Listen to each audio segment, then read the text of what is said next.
Fala galera, aqui quem fala é o Dredd, criador da Academia do Estoicismo, um centro de treinamento e desenvolvimento de pessoas, líderes e negócios. E no vídeo de hoje a gente vai falar sobre como se tornar um pai e uma mãe estoicos e ajudar o seu filho a ser a pessoa que ele veio a esse mundo a ser. Roda a minha.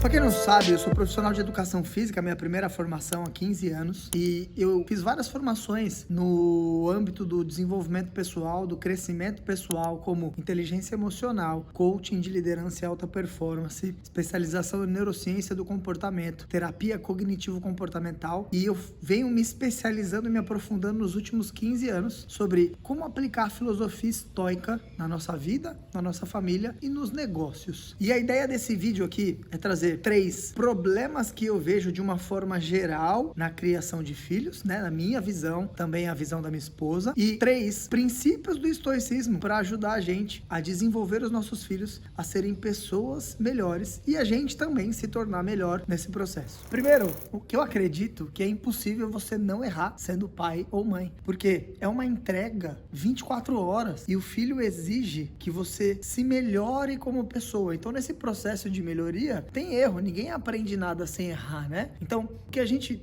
deve priorizar é errar o mínimo possível e é errar o mais rápido possível e errar em coisas diferentes, não cometer o mesmo erro. E eu vou compartilhar aqui com vocês 3 erros que eu busco afastar da minha criação com os meus filhos, que são polêmicos. O primeiro erro que eu costumo ver são pais dependentes emocionalmente dos filhos. E a maioria dos adultos hoje são crianças grandes, né? Não se conhecem emocionalmente, não desenvolveram inteligência emocional e resiliência emocional para criar filhos. E aí são crianças criando crianças emocionalmente. E o primeiro ponto que a gente precisa entender, sendo direto e duro, é que o seu filho não tem nenhuma obrigação de gostar de você ou de te amar. Você tem, mas ele não. Ele precisa te respeitar, te obedecer, coisas do tipo, mas ele não tem nenhuma obrigação de demonstrar afeto e amor de volta. Embora é muito gostoso e muito legal quando isso acontece, mas a gente não pode ser dependente disso. E o primeiro erro, o grande erro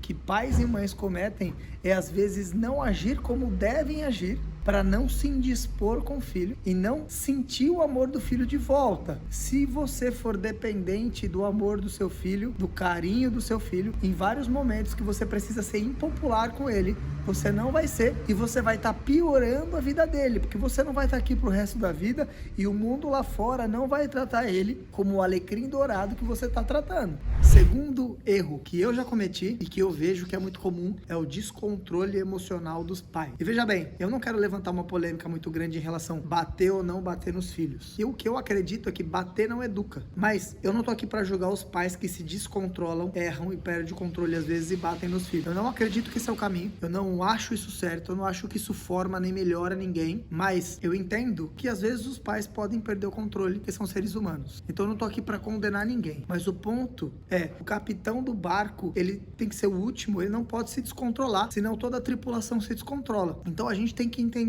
que a gente precisa se treinar emocionalmente para manter o controle o máximo possível. Eu entendo que é difícil, tá? É 24 horas perto de filho, aí fica doente, aí não dorme à noite, aí tem que trabalhar. Eu entendo, eu tenho 3 filhos, não se esqueçam disso, tá? Mas a gente precisa desenvolver essa resiliência e inteligência emocional para perder o controle o mínimo possível e ter sempre na nossa cabeça o que a gente vai fazer com ele agora. Vai educar ou vai punir? A gente não tem que punir filho, a gente tem que educar.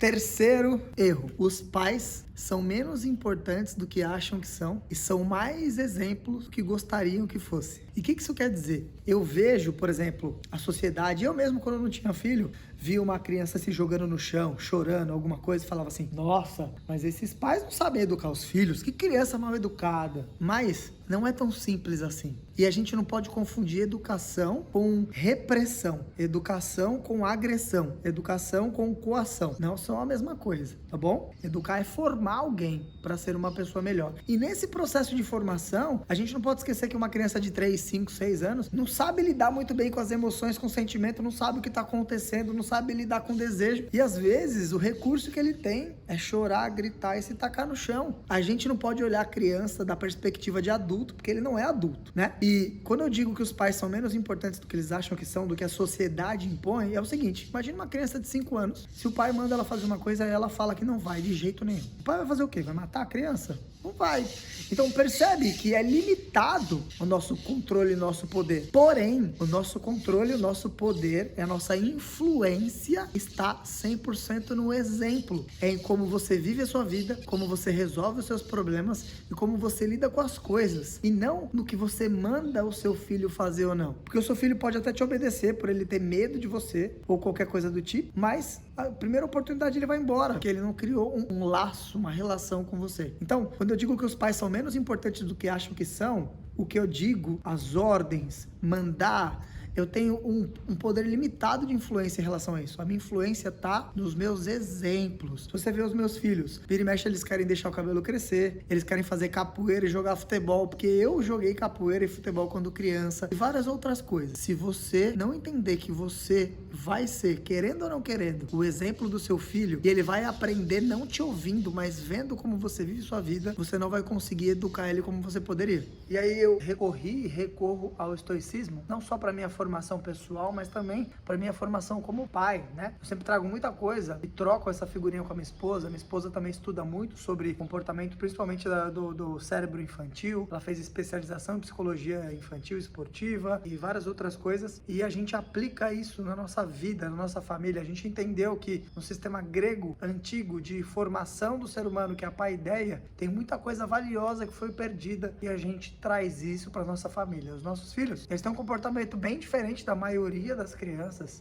Por exemplo, eles consomem açúcar uma vez por semana, eles veem vídeos e TV uma vez por semana, e eles têm um comportamento ativo e cognitivo maior do que a maioria das crianças. A gente entende que isso é o melhor para eles, ter uma formação, uma base, uma preparação, um treinamento para se tornar um adulto saudável, uma pessoa feliz, com paz de espírito e significado na vida é fundamental. Então, eu vou compartilhar aqui com vocês 3 princípios da filosofia estoica que a gente aplica com os nossos filhos. A gente entendeu que é extremamente importante a formação. E se vocês curtirem esse vídeo, darem bastante curtida, compartilharem, comentarem, a gente pode trazer mais vídeos nessa pegada aqui de formação dos filhos. Beleza? Então vamos lá. Primeiro princípio do estoicismo é aceitar e resistir. E o que isso quer dizer? A gente precisa treinar os nossos filhos a desenvolverem a habilidade de aceitar rapidamente aquilo que eles não podem mudar. Por exemplo, ele ganha um brinquedo, tá brincando ali 10 minutos, o brinquedo despedaça e quebra, e a criança, obviamente, ela vai se conectar com vários sentimentos e emoções, né? Frustração,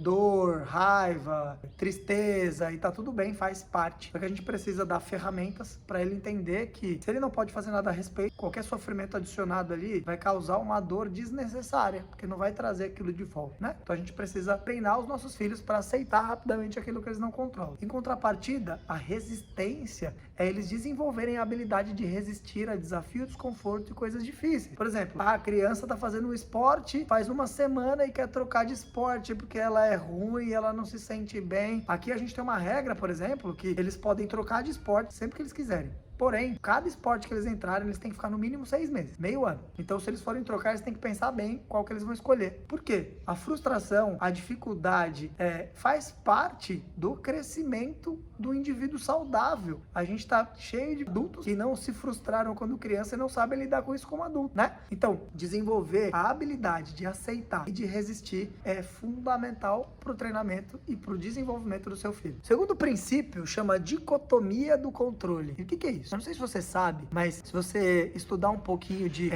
psicologia de consumo, comportamento de consumo, quem é o decisor, grande decisor das famílias de compra são as crianças e adolescentes, e depois vem as mulheres, né? Então, a maioria dos comerciais de produtos são feitos para crianças, já percebeu na televisão? Porque não tem mais tanto programa infantil de desenho e tudo mais, porque foi proibido passar vários desses comerciais, né? E eu tô dizendo isso porque a gente embute na criança, às vezes por falta de tempo do pai com a criança, ou por apelo do mercado, que objetos são mais importantes, são coisas importantes. Então a criança, qual que é o passeio da criança?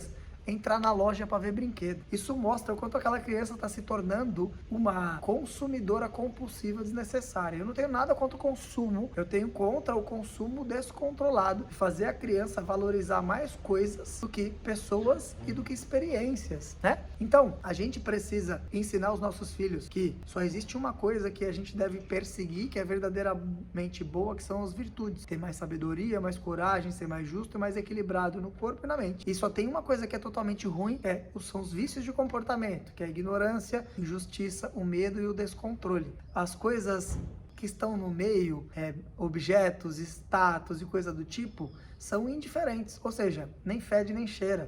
Não tá no meu controle, então eu não devo colocar todas as minhas fichas nisso. O problema é quando eu coloco como objetivo principal da minha vida alguma coisa que é indiferente, que eu não tenho controle, e aí eu aumento as chances de sofrer e de não chegar lá. Não tô falando que ter bens materiais é ruim, eu tô falando que você ser controlado por eles e a sua vida ser pautada em adquiri-los vai fazer com que a qualidade da sua vida seja ruim, seja uma vida vazia. Então a gente precisa ensinar isso para os nossos filhos. O terceiro princípio chama da vida retirada, e essa ideia vem de Sêneca, que é um dos grandes nomes do estoicismo.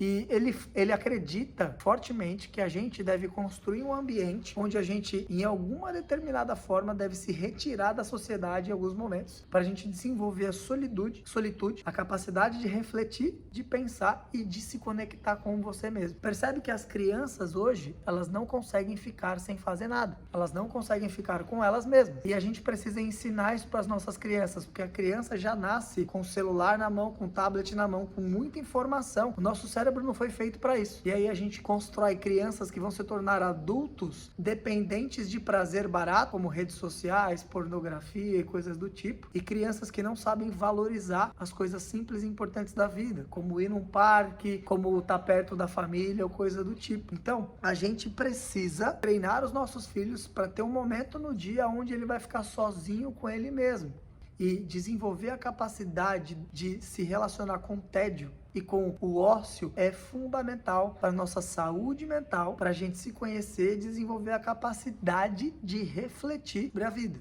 E aí, o que você achou desse vídeo? Deixa aqui nos comentários, tá bom? Eu quero muito saber a sua opinião, se você curtiu. De repente a gente pode criar um lugar para pais se encontrarem, trocarem ideias sobre como aplicar a filosofia estoica, se isso faz sentido para você. Aqui embaixo, na descrição desse vídeo, tem o meu WhatsApp. Se você quer aprender a aplicar o estoicismo na sua vida, na sua família e no seu negócio, me manda uma mensagem. Vamos ver como é que a gente pode se conectar e eu posso te ajudar. Fechou? Espero você no próximo vídeo. A vida é um treino.